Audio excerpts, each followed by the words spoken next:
Hi, I'm Lisa Leiter. For this edition of Entrepreneurs in Action, we are on location at the Chase Auditorium at this year's Chicagoland Entrepreneurial Center's Startup Forecast event for 2013, where local leaders talked about this year's accomplishments and looked ahead to next year's trends. We grabbed a few of those panelists to talk more about a year in review and look ahead to what to expect from the startup community in 2013. Joining me today is Lon Chow, General Partner at Apex Venture Partners, Marcy Capron, CEO of Polymathic, Neil Salas-Griffin of the Starter League, and Kevin Willer, CEO of the Chicagoland Entrepreneurial Center. Thank you all so much for being here today. A year ago, Kevin and Neil, you sat on this panel and we talked about Groupon just going public and whether the startup community could thrive based on Groupon's success or not. There wasn't very much talk today about Groupon. Has the startup community proved that it can succeed and thrive whether Groupon succeeds or not? I think I'll give the layup to Kevin, but I remember him last year also saying that it wasn't just about Groupon, that was an example of a company that had a lot of very quick growth and made a big impact on the community in Chicago, but I think it's a different kind of impact than most people would think.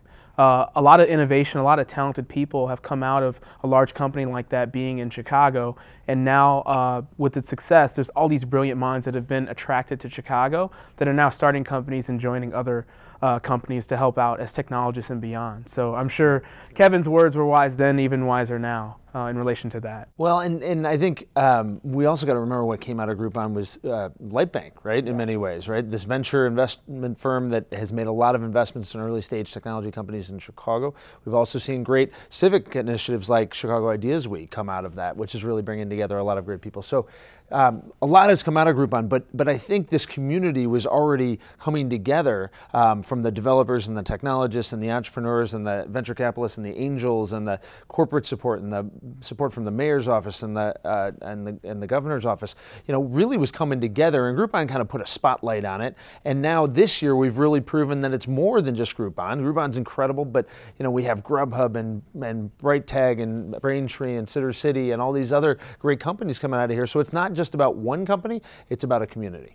Besides 1871, which opened this year, a great accomplishment for the startup community, what would you say is the greatest accomplishment of the startup community in 2012? We've got so much momentum now. I mean, and I know that they have the awards that they're called the Momentum Awards, but just that's how it feels now to be an entrepreneur or starter in Chicago, with the investment community, the public sector, larger companies in support, and then these early stage starters and technologists all coming together. We're all in the same boat and we're all excited to like make a huge impact and stay here and do well here. So with that sort of unison now with 1871 coming to fruition and just so many other things now spurring up and everybody is far more collaborative than competitive, I think that culture and environment is going to breed one of the best startup communities in the country, if not the world. A year ago when we spoke, one of the trends that you looked ahead for 2012 was that there should be, or that you wanted there to be more cooperation between corporate Chicago and the startup community, which had typically operated in silos prior to this year. But the fact that Glenn Tilton came here today and talked on this very subject, what does that mean? Have we broken that barrier? Yeah, no, I mean, I think we still have a long way to go, to be fair, but in the last year we've really seen that barrier, I think, being broken in terms of getting them interested. The footprint of corporations here, we have 31, I think, Fortune 500s in the state of Illinois, and a quarter of them are within a state away, so we have this massive footprint. But how do we get them engaged, not just as sponsors, though that's really helpful, but also as supporters and connectors and part of the process of innovation in Chicago? So we've seen some interesting things recently, like Mondelez, you know, broken off from Kraft now. Irene Rosenfeld has a commitment to innovation and entrepreneurship, and they are trying to help startups out. They've been by 1871 talking to startups about how do they plug into their brands. We're seeing really concrete examples of this for, I think, the first time here, and you know, we have to build on it now, but it's an exciting trend that we're seeing. And what trends are you looking at for 2013? And I'll ask you all to talk about at least one. Lon, why don't we start with you? I think we'll see a couple more companies file to go public and they'll do well. I think we're going to continue to see the companies that have been around for a while continue to succeed.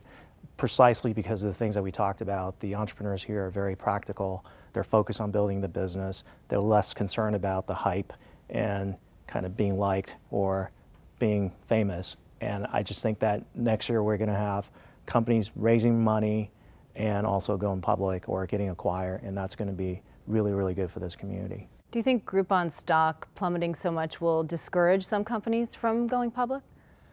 You know, it's interesting. I think it's a double-edged sword.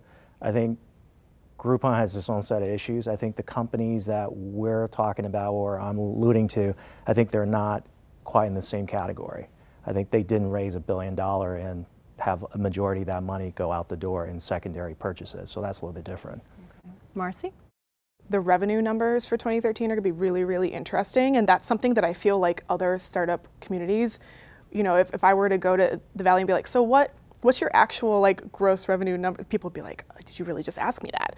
You know, but here, like people would be like, yeah, I can tell you what, you know, how well we're doing, you know, as an actual physical business. Neil, what about you? So I'd say for 2013, I think that our company, along with a long list of others now since we've started, are really going to prioritize addressing the need that a lot of companies have of getting the right designers, developers, and people on board to build great products. And I think that, at least for us, we're in the business of not only giving, you know, developers jobs in companies, but also just empowering people with the skill set to create new ideas as well. 2013 is a lot about execution. It's about going and getting it done. It's about, you know, building on this platform we've built and creating great companies, sustainable, scalable companies that really can define Chicago in the coming years. And then start that cycle, we're already into it, but that cycle of talent and capital recycling into the community, right? Having exits and then having people, you know, start another company or join a new startup or fund a new startup. That's going to be really important in the next year or two. Chicago for a long time has been trying to make a name for itself as a tech center. Last year we talked a lot about that. I'm wondering whether, you know, all of you think that 2012 was the year that Chicago can finally say that it has made a name for itself. We've got some work to do, but we are definitely making an impact. You're seeing that with the capital numbers. You're seeing that with these types of indexes. This is the year where we really can get a lot of it done and really fulfill the promise, but we need support from all sectors.